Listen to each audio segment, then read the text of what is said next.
What's up, guys? Welcome back to another video. Today we're going to be doing some sublimation. Yes, one of my favorite things to do is to sublimate stuff. If you're unfamiliar with the process, that's a lot of Google research to do or a lot of YouTube videos to do. But I'm going to hop right into how I made this custom iPhone 11 case. It's not going to look like this on the one they were going to do because I posted this on Facebook and a friend of mine bought one right after I posted it. So I'm going to do hers for you guys and we're going to get right into the process. Let's go. Okay, so anybody who watches my videos knows that I use Canva for everything. Well, almost everything. I also use Cricut, but we're going to use Canva. So yes, right here I have the dimensions of the phone case. You get that by going to create a design and then custom size, and you put in the inches for the size that you need. So this is a 3 by 6.5 inch design because that is the size of her phone case, which is the iPhone XR. So right off the bat, I did not come up with this design by myself. I actually went into templates and then it offered me a bunch of different things. So if you want to use this exact design, just go on Canva. It's there, and it's, I think it's, yes, Pro, but you can buy the template. But I use the Canva Pro for like $13 a month.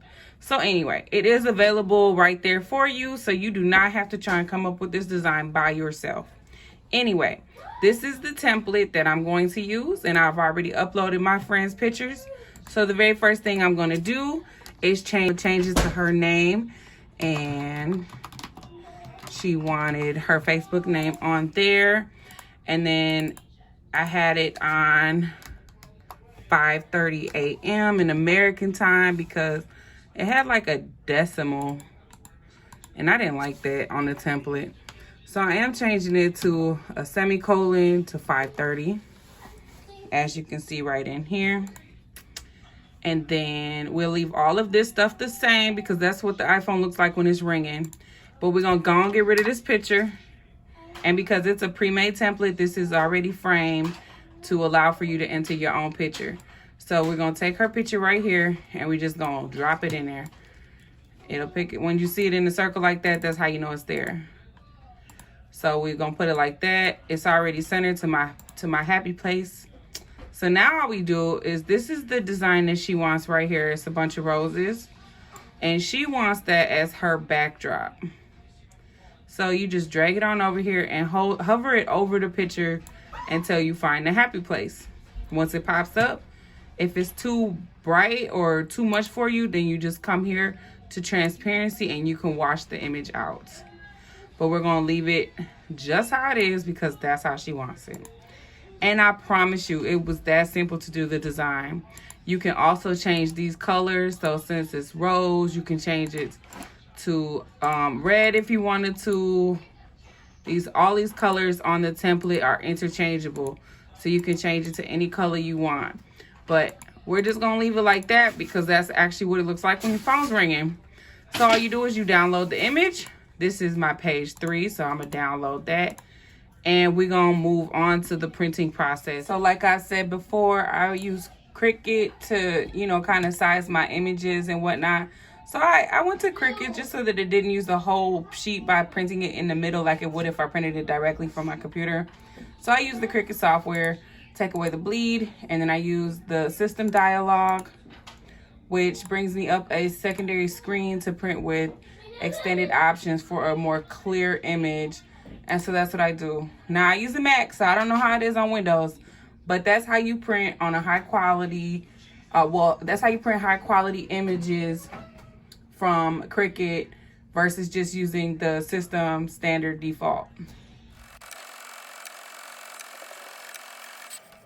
All right, so this is how it turned out. It turned out super crispy, and as you see, I kind of already started cutting it out, and it's got the box on there for the Cricut machine, but we're not actually using the Cricut machine because, like I said, we don't want it to take up a whole sheet of paper if I'd have printed it directly from my computer. So I can actually recycle this other half of the paper, which I often do. So don't judge me. And then it's going to fit right onto this XR phone case. And just a beginner tip, because I didn't know this the very first time I pressed it, but these cases have a very, very thin liner on them that you have to peel off. And it comes right off. I just use an X-Acto knife. Do not press it on there because your picture will look like crap. Now let's head over to the heat press. All right, we're to our heat press. For those of you who have been watching me for a while, you'll see that I usually use my little heat press, but it finally died. So we're back to the big boy. Yeah, so this is the big boy right here. He's been around for a couple of years. You know, the little baby boy only lasted about a year, but I made a lot of money off of him, so I'm not complaining. Anyway, we're at 400 degrees and we're gonna hit for 40 seconds. A little bit. It's super, super duper hot, so do not touch the metal part.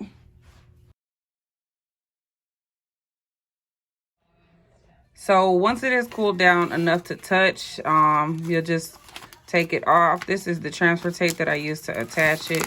So you'll see that image has gotten lighter on the transfer paper, but to the perfect color on the substrate.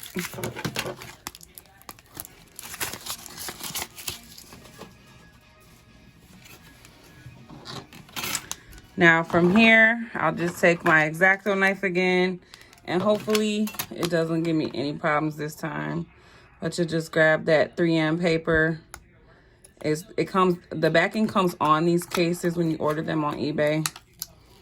So you take that off, and from here you'll want to apply it right away because this thing will pick up anything that goes on it. So then you just stick those in the corners. Do not lay it flat yet because it'll get stuck. Once you got those two top corners right here and right here set, then you just let it go and flatten that boy out. And just squeeze it in there. And we're good to go. All right, friends, that is it. Super easy process as long as you have all of the right tools. I will put the links in the description box for the items that I use from eBay. I appreciate y'all watching. Don't forget to like and subscribe. Bye.